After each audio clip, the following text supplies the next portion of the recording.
गमामायैनो बेयो मोनसे जों बयनिबो थाखाय गोग्गानायनि बाथ्रा जे दिनै फथला गामियाव जोंनि खाग्राबारि बियाब जोंनि बाथौ धोरोमारि बे गौथुमनि बोसोरारि जथुम्माया बेवहाय खुंजादों आरो दिनै बेवहाय मैयानिफ्राय जिखिनि बाथ्रा सावरायदों आं सानो जोंनि बे आन्सलिकनि बा दखरानि बियाबनि बे ओनसोलाव जोंनि माखासे धोरोमनि सायाव गियान थानाय सुबुंफ्रा धोरोमनि जि बाथ्राफोर बुंलांदों जेफोर बोसोन होलांदों बियो सानफ्रोमबोनि जोंनि जिउ खुंनायाव गोबां मदद होगोन आं बेखौ मिजिंथिदों।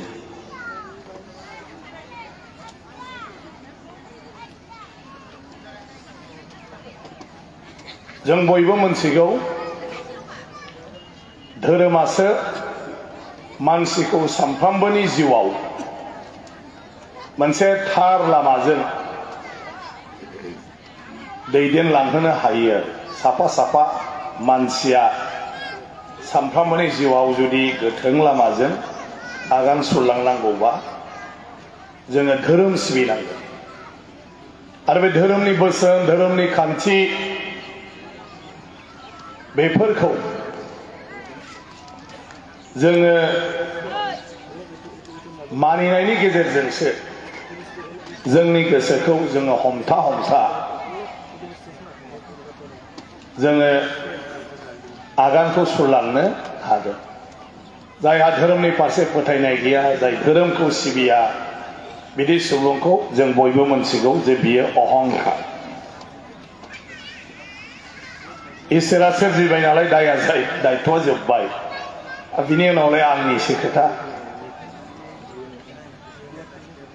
इसोरा जोंनो मेगन हरदों, इसोरा साननो हानाय जोंनो मेलेम हरदों, इसोरा थाबायनो आथिं हरदों, इसोरा मावनो आखाइ हरदों। गतिके बेफोरखौ गावनि गोसो बायदि सलायनानै सोलिलांबानो जाबाय आरो बेवहाय सोरखौ नायबावनांगौ, सोरखौ गिबावनांगौ, सोरखौ सोंबावनांगौ। बे अहंखार जेब्ला मानसिनाव फैयो अब्ला बे अहंखारनि गेजेरजोंनो गोरोन्थि लामाजों थांफ्लांनानै मानसिया जोबस्रांलाङो। जोंनि न'खरा धंस जालाङो। ओंखायनो धोरोमनि गेजेरजों जोंनि आगुनि सुबुंफ्रा पुर्ब पुरुष हारसाफ्रा जेराव होनदों आगोलनि मानसिफोर सिगांनि मानसिफोर बे मानसिफ्रा बे संसारनि गासैबो बाथ्राखौनो गासिबखौबो मोनदांजोबनानै माखासे बोसोन होलांदों, माखासे फोरमायलांदों। बर'आ बुहुमनि मादावनो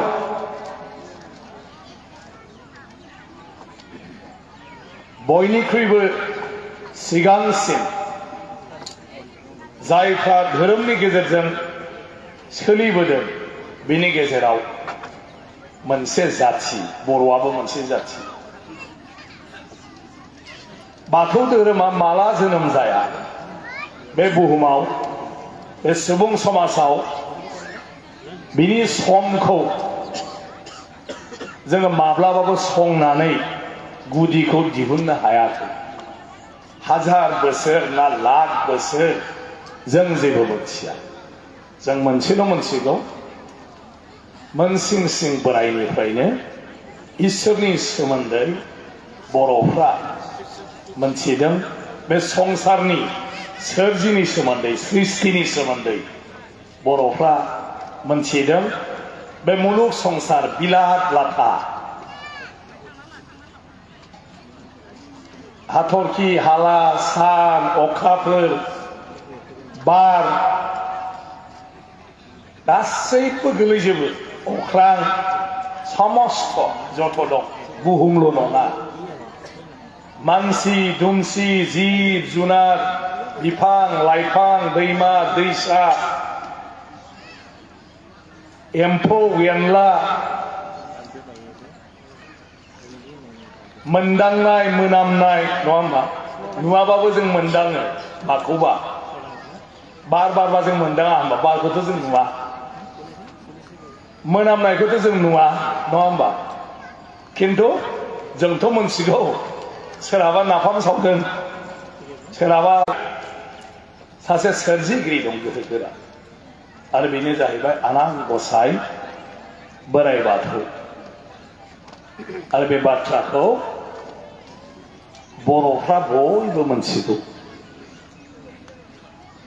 बे धोरोमनि गेजेरजों धोरोम नामा जोंथ' मोनथियामोन बाथौआ धोरोम नामा जोङो रावबो मोनथियामोन बर'फ्रा बाथौखौ जोङो हारिमु होननानै सानोमोन बर' नालाय सा सानजा खनायाव सिथ्लायाव सिजौ फांसे गायनांगौ हायोबा बेरा दुमनानै दोननांगौ मोनबा बाख्रिनि गेजेरजों दावथु बिखा हेबनानै सम सम बेवहायनो जेब्ला नांगौ इसोरखौ गाबज्रिनांगौ गेजेर गेजेर मोनसे खान्थि समाजखान्थि आरो ओंखायनो बे जोंनि हारिमु बायदि नाथाय जों उनाव नुबाय इसोरनि फोथायथिखौ लानानै सोरजिगिरिनि बाथ्रा लानानै जेफोर माखासे खान्थिनि गेजेरजों इसोरखौ गाबज्रियो बिनि थाखाय मावो फुजा होयो सिबियो आं एसेबो थावरिनो हाया बे बाथौ बोरायानो गासिबखौबो सोरजिनाय ओंखायनो बाथौ बोरायखौ जोङो नागारनो मोना जों अरायबो गोसोआव लाखिनांगौ बेखौ जोङो सिबिनांगौ माबोरै सिबिनांगौ सिजौ गायना खालामबाय थायो ओंखायनो इसोरखौ सिबिनानै जोङो जोंनि समाजाव जि माखासे नेम खान्थि बानायनानै बे खान्थिनि गेजेरजों सिबिदों आरो बेफोर खान्थिखौनो मानिनानै जोंनि समाजखौ बेंदों सोलिदों बेनो जाहैबाय जोंनि धोरोम खान्थि धोरोम सिबिनाय आरो जों दि बुंबाय थायो दा इजम हिन्दुइजम हिन्दुआरि बे आरिया बेनो जों बाथौआरि इंराजियाव बुंबा जों बाथौइजम बे इजमा जेबो नङा इसोरखौ सिबिनायनि जे नोंहा गावहानो एखुथा नियम दं मालायजों गोरोबै नोंनि जे स्टाइल बेनो इजम आरो जों जे बाथौआरि जोंखौ मारै मोनथियो जे जोंहा बाथौ बोराइखौ इसोरखौ सिबिनायनि गावनि आलादा मोनसे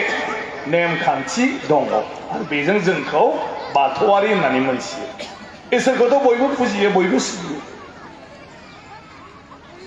नाथाय इसोरखौ सिबिनायनि नेमा आलदा आलदा हिन्दु धोरोमनि मुङाव दिनै सोरबाया दुर्गायानो बिमा बे नङाबा जेबो जाया सक्तिशाली बिसोर बेखौ फुजा होयो आरो बेखौ फुजा होनायनि खान्थिफ्रा एसे बेलेग बेलेग नङा होमबा दुर्गा फुजायाथ' आरो बाथौ फुजा बायदि जाया बाथौ सिबिनाय बायदि जाया खायफाया शिबानो गोहोगोरासिन सक्तिशालीसिन बेखौ फुजियाबा जेबो जाया शिबनि फुजायाबो बेलेग टाइप जायो जयग होयो माबा होयो बायदिसिना सोरबाया बेबायदिनो गणेशआसो आसल गणेश गैयाबा बाखि थामालाय माथो जानो बोलो थाबाबो बुद्धि नांगौ गणेशआ जाहैबाय बुद्धिनि मालिक बायदिसिना जेंनाफ्रा जेब्ला नोंनाव नुजाथियो बेखौ बोस्रांनानै बोखारनायनि खायदा बुद्धिखौ नों खालि गणेशनिफ्रायल' मोनो ओंखायनो बेसो आसल गणेशखौ सिबिनायनि गणेश सिबियारिफोरनि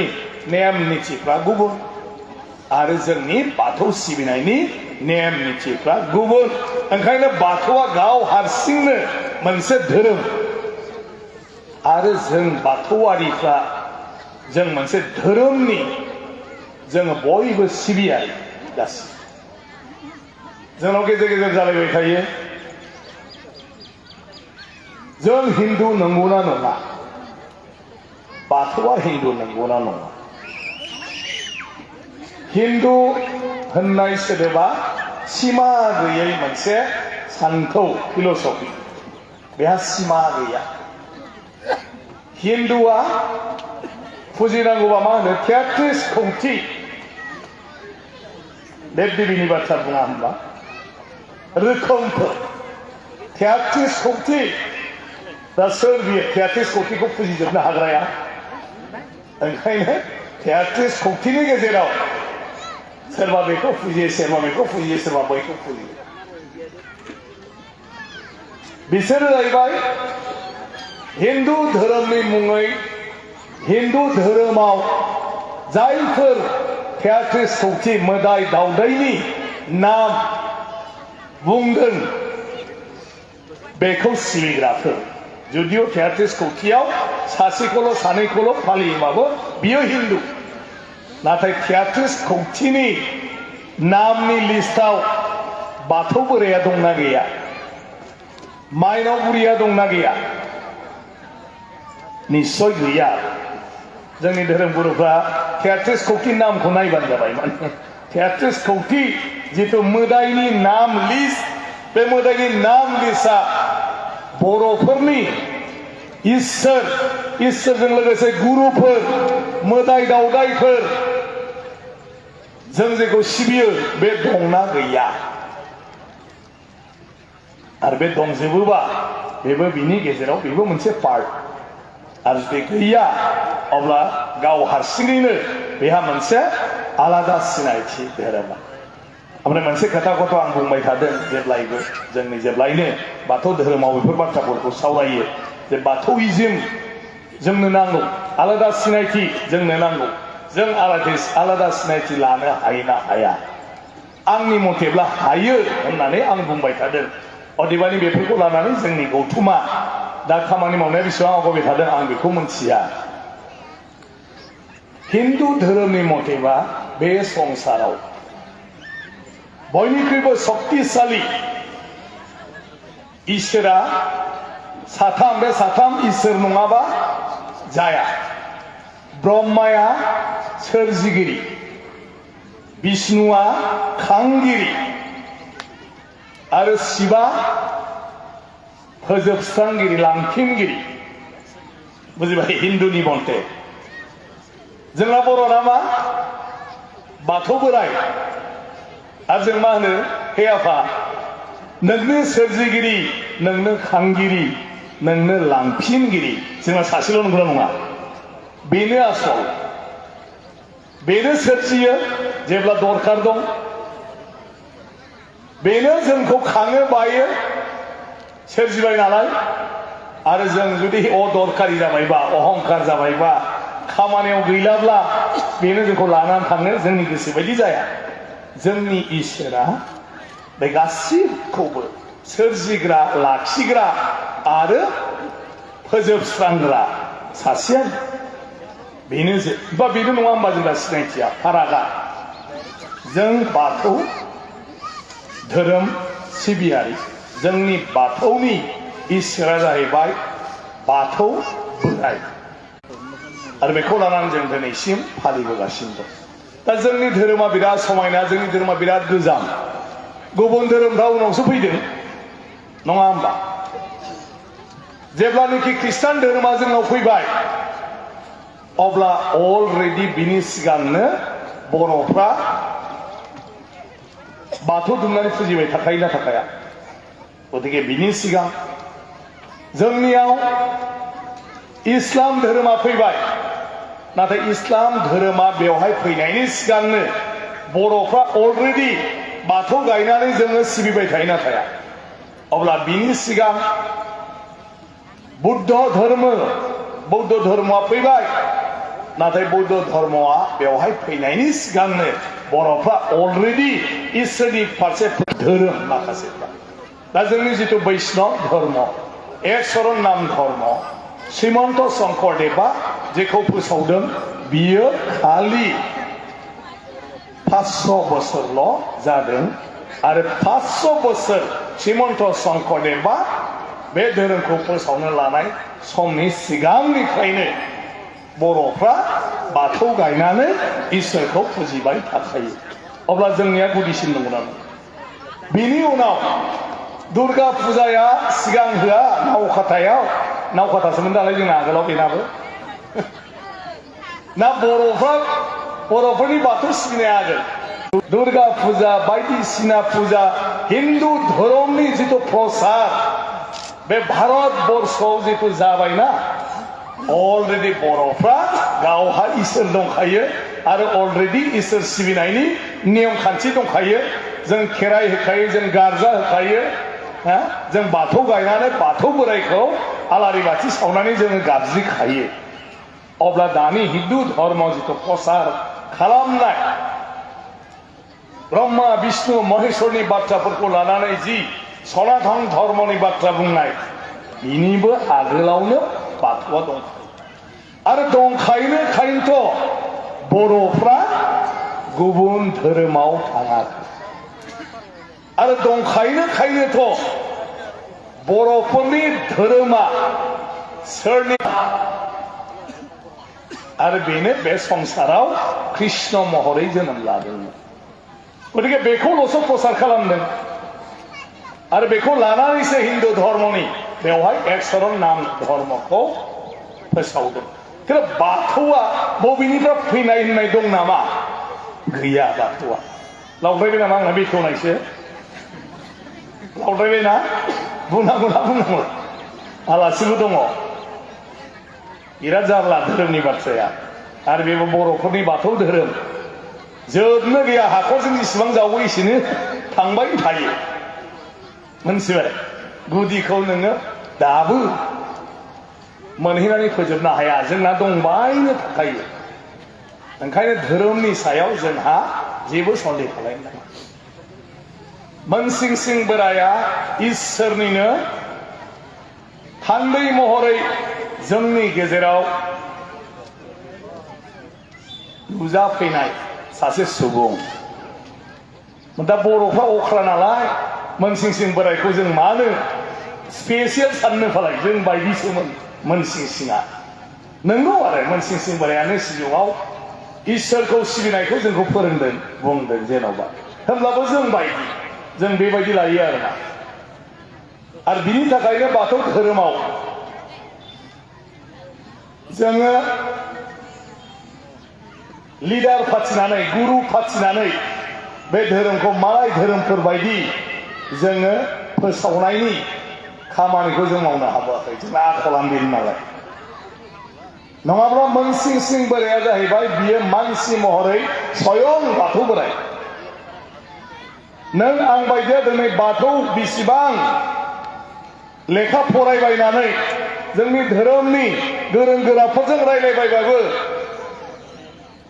जों बावफिनबाय थायो गोसोआवनो थाया इसोरनि सोरजिनि बाथ्रा जों माब्रै सोलोंनांगौ बेनि बाथ्रा जोंनि जिउनि बाथ्रा नाथाय मोनसिं सिं बोराया मा मोनथियामोन आरो मोनसिं सिं बोरायनो इसोरा बे गोहोखौ होदोंमोन आरो नङाबा मोनसिं सिं बोरायानो गावनो सुबुं समाजनो इसोरनि बाथ्रा सोरजिनि बाथ्रा धोरोमनि बाथ्रा फोरोंनो थाखाय बियो मानसि महरै जोनोम लाफैदोंमोन जोंनि गेजेराव मालाय खृष्टानफ्रा जिसु ख्राइस्टखौ मा होनदों बे इसोरनि फिसा आरो जोंनि थाखाय जोंनि पापखौ सुस्रांनानै जोंखौ मुक्ति मोनहोनो थाखाय जोंखौ अरायबो गोजोन जिउ खुंहोनो थाखाय बियो नुजाफैदोंमोन आरो फैफिनबावगोन होननानै नेबाय थायो खृष्टानफ्रा हले आंजों फैदों सासे खृष्टानैनो जेक्सना हनै खृष्टानफ्रा दाबो नेगासिनो दं खृष्टाना जे गोथैखौ फबो ओंखायनो सावा खृष्टानफ्रा जिसु ख्रिस्ट'आ फैयोब्ला बेजों थांफामफिनजोबगोन होननानै गासिबो ओरैबायदि फोथायनाय मालाय बुजिबाय बिसोर इसोरखौनो लाबाय धोरोम गुरुखौ मानो जिसु ख्राइस्टआ फैनानै बेवहाय मानसिफोरनो गियान होदों जों माबोरै गोजोनै थानो हायो जों माबोरै अनलायनांगौ बबे गाज्रि बबे मोजां ओंखायनो बेथ' नों आं बायदि मानसियाथ' बिदि बाथ्राखौ साननो हाया ओंखायनो बियो स्वयं इसोरजोंनो थिनहरजानाय इसोरनि फिसा बे इसोरानो खृष्टानफोरनि थाखाय जिसु ख्राइस्टआ इसोर बुद्धदेवा बुद्धिस्टफोरनि थाखाय जायफ्रा बुद्ध धोरोमखौ फालियो बे राजकुमार सिद्धार्थ नङा नों आं बायदि थै मोदोमनि मानसिब्लाबो बियो स्वयं इसोर जोंखौ गियान होनोसो बियो जोनोम जाफैदोंमोन होननानै बुद्धखौ बिसोरो भगवान बुद्ध होननानै बुङो। बेबायदिनो गोबां धोरोमफ्रा गावसिनि जि धोरोम गुरुफोर बिसोरखौ इसोरजों रुजुदों, इसोरनि स्थान होदों। नाथाय जों दाबो मोनसिं सिं बोरायखौ बोराय मानसि हिसाबैसो लाबाय थायो। बे बोरायाबो बारा खामजोबलांनो हायाखैसो होनबावगोन बारा बाराबा जोंनिया। दा जोंना आखला जाहैबाय एसे बेबायदि आरो मा बेलाय नुनाय मानसिखौ आरो बोरैथो मानसि गिदिर साननो। जेरै दा बेयाव थानायफ्रा आंखौ मानसि गिदिर होननानै साना, नुबाय थानाय बे नावखाथानि मानसि नङा। आंबो ओंखायनो मालाबा लेक्सारबो होनो लाजिलायलाङो आं एसे जायगानि मानसि गोजाखाय। आगोलाव नुलाबायनाय नेवलाय होसोनाय नुनाय, एन्जर होसोनाय नुनाय, नावखाथायाव रंजालाबायनाय, फुजा जानाय नङा होमबा। आरो एसे बुरि बुरि दंबा दखानाव गिलास सुनाय, साहा होनाय, मेरला साहा होनो मोनदों आङो नावखाथानि साहा दखानावबो। आंखौ बोरै स्पिकार होनबालाय मानिबायनो दा मानो आखलानो बेनो बर'फोरना। नों माथो खालामनो, हाजारखि गिदिर जा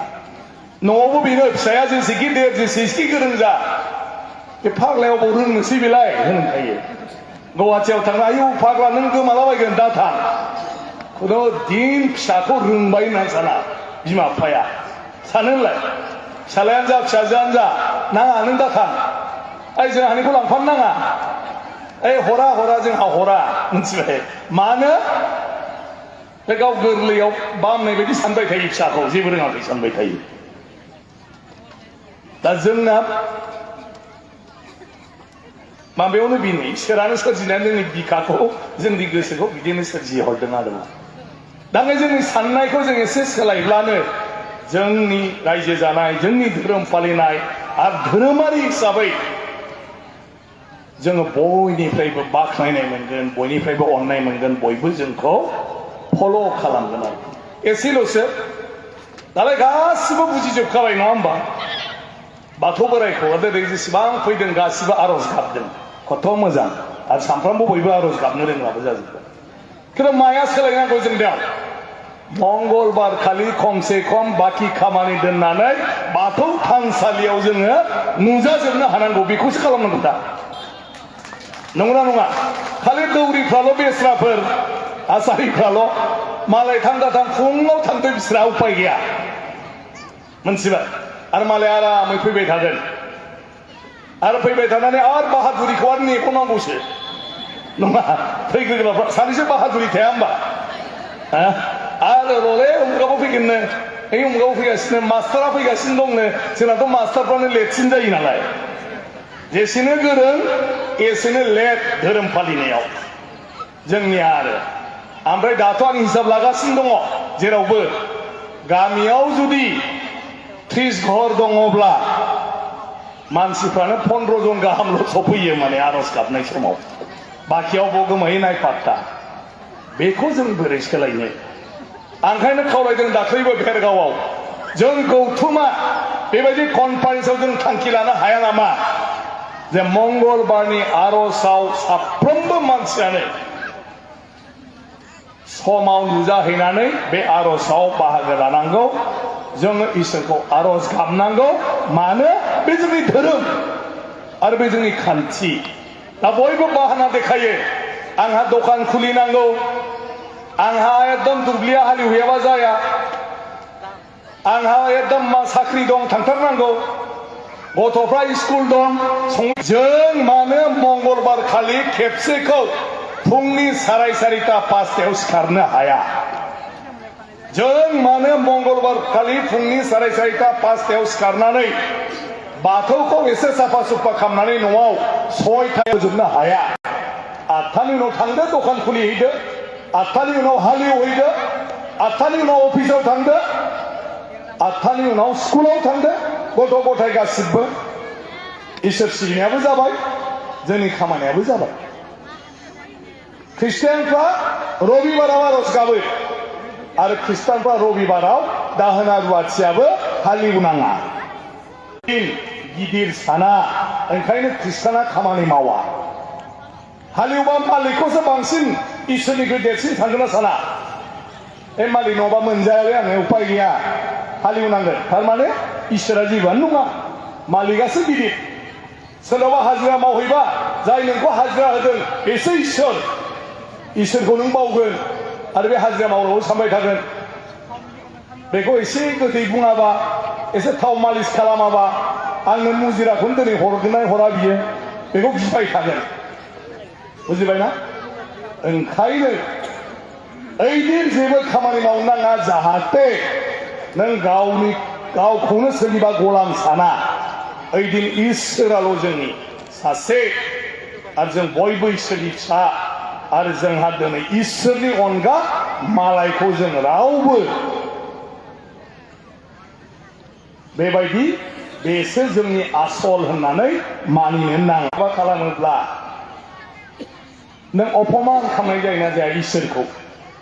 मोनथिबायना नों इसोरखौ अपमान खालामनाय जागोन मन्थ्रिखौ दोननानै एमएलए खौसो जों फुजियोब्ला अब्लाथ' मन्थ्रिखौ अपमान खालामनाय जागोन आरो अब्लाथ' नोंनि थाखाय जों मानसि महरै दिनै रुजु रुमु रायजो मोनजादों नङाबा जों मोनामोन ओंखायनो बिनि थाखाय साबायखर आफा बोराइ बाथौखौ आरो जेन' जोंखौ आलो गोजोन बिदिनो लाखिबाय थायो दहाय बेखेवनाय मेथाइया बेसेबां मोजां नङा होमबा आरज गाबजेननाया एसे आगोल नङा होमबा आलो गोजोन रुजु रुमु रायजो मोनजाथों आफा नङा होमबा अबंगसाय दा बे बाथ्रा ओंखायनो आंनि खावलायनाया बेनो जे जोङो धोरोमखौ सिबिनो लादों जेला धोरोमखौ जों मानियो जेला धोरोम खान्थिजों सोलिनांगौनि थाखाय गौथुम दालायलायनानै जोङो खामानि मावबाय थादों जेला जोङो जोंनि जिथु आफा बोराइ बाथौनो होनाय बाथ्रा जि समायखिरा बेखौ जोङो आखरै आखर मावफुंनांगौ आरो मावफुंनांगौब्ला मंगलबारनि आर'जआ बयबो फाइन लालायनानै लाब गैया बोराइ बाथौआ मोनजागोन नामा फाइनखौलाय जोंसो मोनजागोन नंगौना नङा जायफ्रा ओइदिन आर'जआव थानो हाया होनबाबो आं होनदों जे ओइदिन बाथौसालियाव थांनानै गय जरा फाथै जरा होनानै रायख'नानै लानांगौ जे हे आफा दिनैनि आर'जआव आं थाफानो हानाय नंला आइ आफा रायजो राजाजों आंहा ओरैबायदि मोनसे गोनांथार हाबानि थाखाय थांनांगौ ओंखायनो आफा आं नोंखौ नै गय जरा फाथै जरा होनानै दिनैनि दिनाव आं नोंखौ खुलुमबाय आफा आरो आं जाय खामानिनि थाखाय थांनो नागिरदों आफा बेखौ नोङो बोर सारस्रि हरनानै मोजाङै मोजां जाफुंहो बिनि उनाव नोङो बयखौबो रायजोफोरा आं उपाय गैलालै दिनै बिदि होननानै थांनांगौ रायजोनो खोन्थाया जासे रायजोखौ रायदावा जासे रावबो मंगलबाराव बायहेरायाव थांनो नाङा थांब्लाबो रायथिनानै थांनांगौ थांब्लाबो बाथौखौ खुलुमनानै थांनांगौ रायख'नानै थांनांगौ आरो बेखिनि नियमखौ जों खालामनो हायो ना हाया जोंनि गौथुमा आरो हायाब्लाथ' बिदिनो सोलिबाय थागोन आरो मा गोदो जेरै दं दाबो बिदिनो थागोन देनांबो थागोन दालाय गोदोबो रावबो गौथुम ओंखाराखैमोन 30 बोसोर 35 बोसोर सिगां होनब्लाबोथ' बाथौआ दंबाय थायोमोन हा बिदिनो थाबाय थागोन नाथाय दिनै जेरैबायदि समायना रमायना जोङो बयबो ज' ज' गोथारै गानै जोमै आर'ज गाबो सानफ्रोमबो जोङो धोरोमनि खान्थिजों सोलिनो नागिरो बेबायदिया थानाय नङा जोंनि समाजाव ओंखायनो गौथुम फैनायनि उनावसो जों जयै मोजाङै सिबिनो हादों नाथाय गौथुमनि गोनांथिखौ सानलायनानै जों बेखौ मावनो हाबाय जेला जोङो